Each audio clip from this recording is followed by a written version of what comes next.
சென்னை மாதவரம் காவல் நிலையத்தில் பணிபுரிந்த காவலர் ஆன்லைன் ரம்மியில் பணத்தை இழந்ததன் காரணமாக தூக்கிட்டு உயிரை மாய்த்துக் கொண்டுள்ளார். இது தொடர்பான கூடுதல் தகவல்களை நமது செய்தியாளர் ஸ்ரீனிவாசனிடம் கேட்கலாம். ஸ்ரீனிவாசன், தூக்கிட்டு உயிரை மாய்த்துக் கொண்டுள்ள காவலர், அவரின் பின்னணி குறித்து முழுமையான விவரங்களை பதிவு பண்ணுங்க.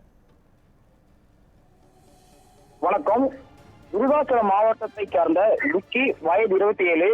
இவர் மாதவரத்தில் உள்ள காவல் நிலையத்தில் முதன்மை காவலராக பணிபுரிந்து வருகிறார். இவர் ஆவடி காவல் ஆணையரத்தில் பணிபுரியக்கூடிய பமிலா பானு, வயது 25 என்பவரை காதலித்து வந்துள்ளார்.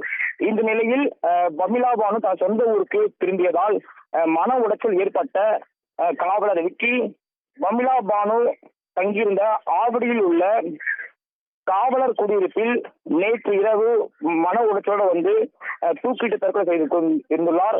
பமிலா பானு தங்கிய அதே அறையில் தூக்கிட்டு தற்கொலை செய்துள்ளார். சம்பவம் அந்த பகுதியில் பெரும் சோகத்தை ஏற்படுத்தியுள்ளது. மேலும் இவர் ஆன்லைன் ரம்மி மூலமாக 30,000 பணத்தையும் இழந்திருக்கிறார். இந்த சம்பவம் குறித்து திருமுல்லவாயில் போலீசார் விக்கியின் தடயத்தை கைப்பற்றி கீழ்ப்பக்கம் அரசு மருத்துவமனைக்கு அனுப்பி வைத்துள்ளனர். இந்த சம்பவம் குறித்து போலீசார் முதல்கட்ட விசாரணை தொடங்கியுள்ளனர்.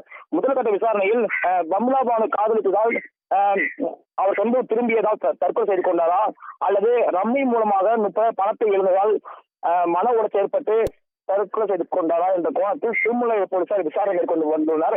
மேலும் ஒரு காவலர் தற்கொலை செய்த சம்பவம் காவலர் மத்தியில் ஆவடி பகுதியில் பெரும் சோகத்தை ஏற்படுத்தியுள்ளது.